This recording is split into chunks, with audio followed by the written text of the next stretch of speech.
tudo bom? Meu nome é Emily, eu tenho 17 anos, eu tenho um blog de literatura e agora um canal aqui no YouTube de literatura também. E eu te convido, se você não conhece ainda, se inscrever aqui embaixo, ativar o sininho de notificações para receber um vídeo sempre que ele for lançado e vir conhecer o maravilhoso mundo da literatura brasileira comigo. Entre outras coisas, no último vídeo nós vimos o conceito de literatura. E se nós fôssemos perguntar para o filósofo Aristóteles o que seria a literatura, ele diria que literatura é toda a arte que imita a vida. Ou seja, a arte literária ela é uma arte que vai mostrar o nosso cotidiano. Logo, nós podemos entender que toda a literatura vem acompanhada por um contexto histórico. Nós podemos ter dois tipos de linguagem, que é a linguagem literária e a linguagem não literária. A linguagem literária é aquela linguagem conotativa, ou seja, aberta a interpretações. O leitor, ao desenvolver do livro, da obra literária, ele vai vendo o que ele acha que se adequa melhor ao final da história e vai fazer a sua interpretação, vai deixar o seu final naquela história. Como exemplo disso, nós temos a obra Dom Casmurro, de Machado de Assis, onde nós não sabemos se Capitu traiu ou não Bentinho, e o autor ele deu a oportunidade do leitor se familiarizar com a história e criar o seu próprio final. A linguagem não literária é aquela linguagem que ela é objetiva e expressiva. Ela não precisa de uma interpretação porque a interpretação já vem com ela. Ou seja, uma receita de bolo, por exemplo. Uma receita de bolo você não precisa fazer a sua interpretação. Já vem objetivo no que você precisa fazer, os passos que você precisa seguir. Aristóteles dividiu os gêneros literários em três: narrativo, lírico e dramático. A literatura narrativa serve como uma forma de contar uma história sobre o mundo externo, podendo ser ela realista ou de ficção. A literatura lírica ela é composta principalmente de sentimentos e emoções, onde o autor se preocupa com as rimas raras, o poema perfeito e que tudo esteja em perfeito acordo. A literatura dramática é representada principalmente pelo teatro, onde pessoas contam uma história representando o modo da encenação, podendo essa história ser real ou fictícia. E por último, nós vamos falar um pouquinho sobre figuras de linguagem. São diversas figuras de linguagem que existem, mas aqui eu vou falar apenas de 6, que são as mais cobradas nos vestibulares.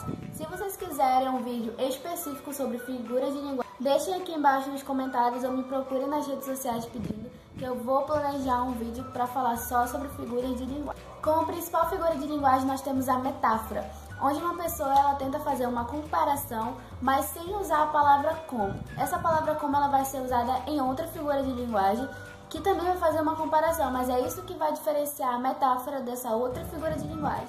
A metáfora ela não vai usar a palavra como na sua composição. Exemplo, meu verso é sangue. Ele está fazendo uma comparação do seu verso, da sua poesia, com o sangue. Provavelmente esse autor devia estar sentindo uma dor no seu coração e ele tentou escrever. Ao escrever, ele passou uma metáfora, uma comparação. Nós temos como segunda figura de linguagem o pleonasmo. Essa figura de linguagem é usada para dar ênfase a alguma informação, algo que o autor queira deixar bem entendido para o seu leitor. Como exemplo de pleonasmo, nós temos a frase chorei o meu choro a noite inteira. Quando você chora, você já está chorando o choro. Então, quando o autor falou isso, o escritor falou isso, chorei meu choro a noite inteira, ele quis usar a figura de linguagem chamada pleonasmo. Ele fez uma redundância com a palavra chorei o meu choro, com a frase chorei o meu choro, para dar ênfase à sua tristeza, à sua dor que ele estava vivenciando naquele momento. Nós temos a antítese, onde o autor ele faz uso de vocábulos opostos numa mesma oração. Nós temos como quarta figura de linguagem uma que nós usamos muito no nosso dia a dia, que é a ironia. É quando você fala uma coisa quando na verdade o sentido é outro.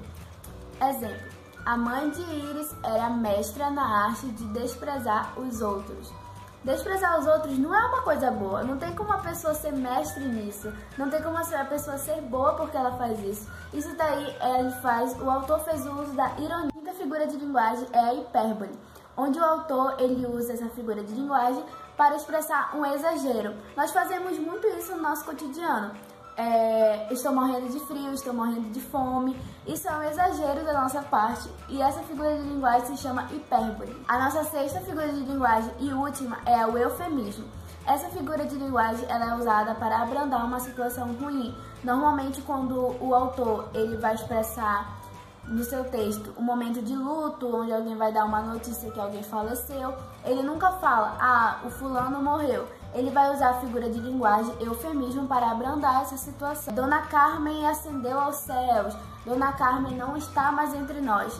Esse texto, esse contexto que ele está falando, ele usa a figura de linguagem eufemismo para evitar dar uma situação ruim, que ela se torne pior. E esse foi o vídeo de hoje, gente. Eu espero muito que vocês tenham gostado. Se você gostou, se inscreve aqui embaixo, ativa as notificações e me segue também nas redes sociais pra gente bater um papo e ter um contato melhor por lá. O meu Twitter e o meu Instagram vão estar aqui na descrição e aqui na tela do vídeo também pra você me seguir e me acompanhar lá, tá bom?